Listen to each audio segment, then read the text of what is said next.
नमस्कार दोस्तों, आप सभी का आपके अपनी YouTube channel R S study point में स्वागत है। और दोस्तों, मैं हूं आर एस सर। मैं आज आपको पढ़ाने जा रहा हूं कक्षा 12, विषय पीसीएमबी, चैप्टर सेकंड, जिसका नाम है चुंबकत्व।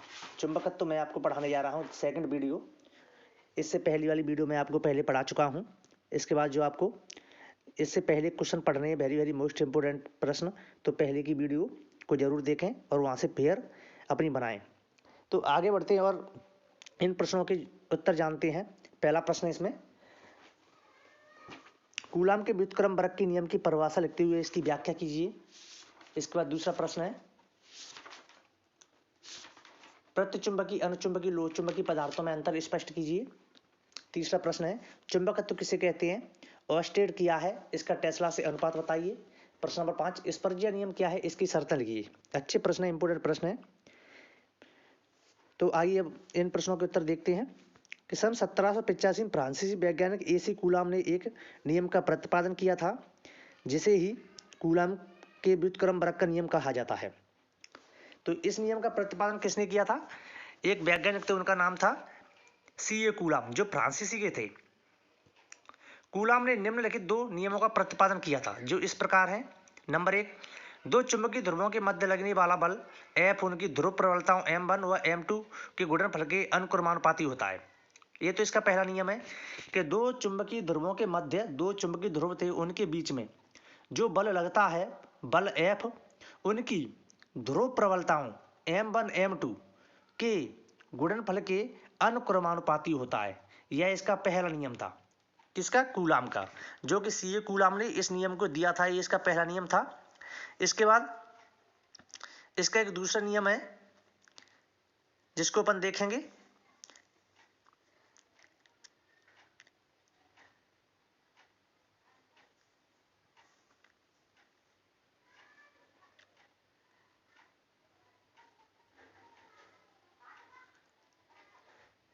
अर्थात F समानुपाती M1 M2, समीकरण नंबर 1। दूसरा नियम है, दो चुंबकीय ध्रुवों के बीच लगने वाला बल F उनकी बीच की दूरी के अनुक्रमानुपाती होता है। तो क्या होता है? दो चुंबकीय ध्रुवों के बीच लगने वाला बल F उनकी बीच की दूरी D के समानुपाती या अनुक्रमानुपाती होता है।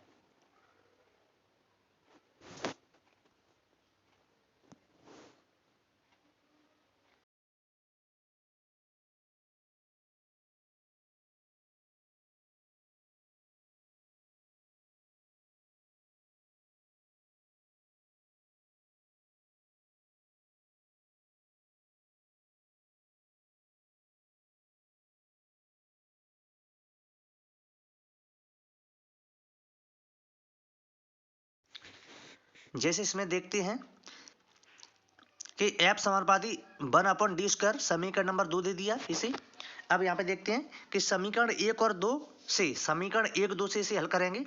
F बराबर के M1 इंटू M2 बटे d², जहाँ के क्या है? नियतांक है। जहाँ पर के दिया है वो नियतांक है। फिर आगे देखते हैं F बराबर के M1 M2 इंटू d², यही कूलाम का व्युत्क्रम वक्र का नियम है। इसे ही कूलाम का व्युत्क्रम वक्र का नियम कहते हैं।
इसके बाद अगला प्रश्न है, प्रतिचुंबकीय पदार्थ, अनुचुंबकीय पदार्थ, लोह चुंबकीय पदार्थों के बीच अंतर स्पष्ट कीजिए। तो नंबर 1, प्रतिचुंबकीय में इनके परमाणुओं में इलेक्ट्रॉन की संख्या सम होती है। जब प्रतिचुंबकीय पदार्थ होते हैं तो इनके परमाणुओं जो इलेक्ट्रॉन होते हैं उनकी संख्या कैसी होती है? सम होती है। जैसे सम मान के चलो 2, 4, 6, 8, 10, 12 इस प्रकार से सम होगी। जबकि अनुचुंबकीय में क्या होता है? इनके परमाणुओं में इलेक्ट्रॉन की संख्या विषम होती है। इसमें विषम होती है, जैसे 1, 3, 5, 7, 9, 11 इस तरीके से होती है। लोह चुंबकीय में इनमें परमाणुओं की संख्या डोमेन होती है। नंबर 2, इन पदार्थों की चुंबकीय प्रकृति ऋणात्मक होती है और इन पदार्थों की चुंबकीय प्रकृति धनात्मक एवं कम होती है और इन पदार्थों की चुंबकीय प्रकृति धनात्मक एवं अधिकतम होती है। इसके बाद पॉइंट नंबर 3, ये पदार्थ क्यूरी के नियम का पालन करते हैं। कौन से पदार्थ क्यूरी के नियम का पालन करते हैं? प्रतिचुंबकीय पदार्थ क्यूरी के नियम का पालन करते हैं। और अनुचुंबकीय पदार्थ क्या होते हैं कि ये पदार्थ क्यूरी के नियम का पालन, ये भी क्यूरी के नियम का पालन करते हैं और ये भी क्यूरी के नियम का पालन करते हैं। इसमें तीनों होते हैं, प्रतिचुंबकीय, अनुचुंबकीय, लोह चुंबकीय, तीनों पदार्थ होते हैं वो क्यूरी के नियम का पालन करते हैं। नंबर 4, ये पदार्थ प्रबल चुंबक प्रतिकर्षण करते हैं। ये पदार्थ होते हैं प्रतिचुंबकीय जो प्रबल चुंबक को प्रतिकर्षित करते हैं। और अनुचुंबकीय ये पदार्थ प्रबल चुंबकत्व से आकर्षित होते हैं, चिपकते हैं। लोह चुंबकीय ये पदार्थ दुर्बल चुंबक से आकर्षित होते हैं, ये दुर्बल चुंबक से आकर्षित होते हैं। पॉइंट नंबर 5, प्रतिचुंबकीय पदार्थों के स्थायी चुंबक नहीं बनाए जा सकते हैं। प्रतिचुंबकीय पदार्थ होते हैं इनके स्थायी चुंबक नहीं बनाए जा सकते हैं और अनुचुंबकीय पदार्थों के स्थायी चुंबक नहीं बनाए जा सकते हैं। अनुचुंबकीय पदार्थों के भी स्थायी चुंबक नहीं बनाए जा सकते हैं और लोह चुंबकीय पदार्थों के स्थायी चुंबक बनाए जा सकते हैं। लोह चुंबकीय पदार्थ होता है उसके स्थायी चुंबक बनाए जा सकते हैं और अनुचुंबकीय और प्राकृतिक चुंबकीय पदार्थ होते हैं उनके किसी भी प्रकार के कोई भी स्थायी चुंबक नहीं बनाए जा सकते हैं। जैसे पर मान के चलो उदाहरण है प्रतिचुंबकीय का कि प्लास्टिक होता है, रबड़ है, कागज है, कांच है, प्रतिचुंबकीय के उदाहरण है, इसके स्थायी चुंबक नहीं बनते हैं। सोडियम है, प्लेटिनम है, एल्यूमिनियम है, ये अनुचुंबकीय पदार्थ हैं, इनके भी स्थायी चुंबक नहीं बनाए जा सकते हैं। इसके बाद आपका लोह चुंबकीय, तो लोह चुंबकीय क्या होते हैं? लोहा है, निकेल है, कोबाल्ट है, इनसे तो चुंबक आपको पता है बनती ही है, तो इनके लोहा, निकेल, कोबाल्ट के स्थायी चुंबक बनाए जा सकते हैं। इसके बाद आपको नेक्स्ट प्रश्न पर लेके चलते हैं, चुंबकत्व किसे कहते हैं? प्रश्न नंबर 4, चुंबकत्व किसे कहते हैं? तो चुंबक के द्वारा चुंबकीय वस्तुओं को अपनी ओर आकर्षित करने के गुण को चुंबकत्व कहते हैं। अर्थात अपन इसे समझ सकते हैं कि जैसे कोई चुंबकीय पदार्थ है, चुंबकीय वस्तुओं चुंबक के द्वारा चुंबकीय वस्तुओं को खींचने की जो शक्ति होगी, खींचने का जो गुण होगा, शक्ति होगी, उसे ही चुंबकत्व कहेंगे, उसे ही चुंबकत्व कहा जाता है। प्रश्न नंबर अगला, ऑस्टेड क्या है? इसका टेस्ला से अनुपात क्या होता है? तो ऑस्टेड सीजीएस पद्धति में चुंबकीय क्षेत्र की तीव्रता का मात्रक होता है। क्या होता है?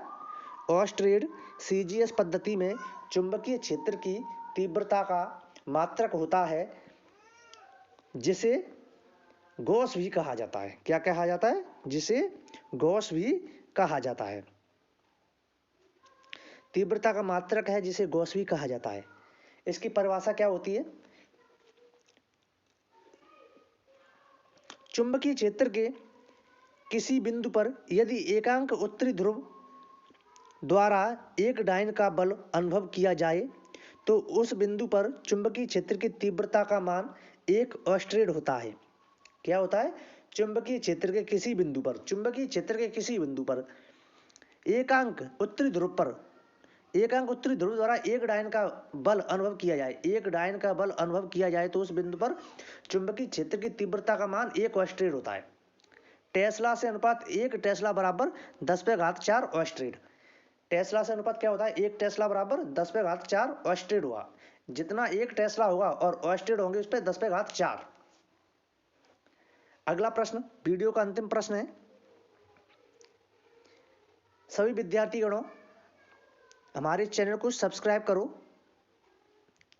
बहुत मेहनत से हम आपको पढ़ा रहे हैं और ये वीडियो भी बहुत मेहनत करके बना रहे हैं जिससे आपकी पढ़ाई सतत बनी रहे। तो हमारे इस चैनल को लाइक, सब्सक्राइब, कमेंट जरूर करें। प्रश्न नंबर नेक्स्ट, जो वीडियो का अंतिम प्रश्न है, स्पर्शज्या नियम क्या है, इसकी शर्तें लिखिए। तो स्पर्शज्या नियम क्या होता है कि इस नियम के अनुसार यदि स्वतंत्रता पूर्वक घूमने वाले चुंबक पर दो समान और परस्पर लंबवत चुंबकीय क्षेत्र क्रियाशील हो और संतुलन की स्थिति में चुंबक पहले क्षेत्र H से थीटा कोण बनाता है तो दूसरा क्षेत्र B पहले क्षेत्र H का tan थीटा गुणा होता है, अर्थात B बराबर H tan थीटा। तो इसे अपन इस तरीके से लिख सकते हैं, ठीक है ना। तो अभी तक प्यारे विद्यार्थियों जो हमारी वीडियो को देख रहे हैं, मैं उनसे सभी से अपरिचित हूं, लेकिन आप अपना सभी विद्यार्थीगण इस वीडियो के कमेंट बॉक्स में अपना अपना नाम लिखें, जिससे हमको भी पता चले कि हमारी इस वीडियो को कौन कौन बच्चे पढ़ रहे हैं, देख रहे हैं, जिससे हमारा भी मनोबल बढ़े। और मैं आपको इसी तरीके के नेक्स्ट वीडियो चैप्टर 3 से लेके आऊँगा, जिसका नाम है, चैप्टर 3 का नाम है हीट। इसको हिंदी में ऊष्मा कहा जाता है। ऊष्मा बहुत अच्छा प्रश्न है। इसमें मैं आपको 4-5 प्रश्न हैं, अति महत्वपूर्ण प्रश्न है, इंपोर्टेंट प्रश्न है, उनको पढ़ाऊंगा। इसके अलावा अन्य भी प्रश्न भी बताऊंगा। तो प्यारे विद्यार्थियों, मेरे साथ बने रहने के लिए आपको बहुत बहुत धन्यवाद। मैं आपसे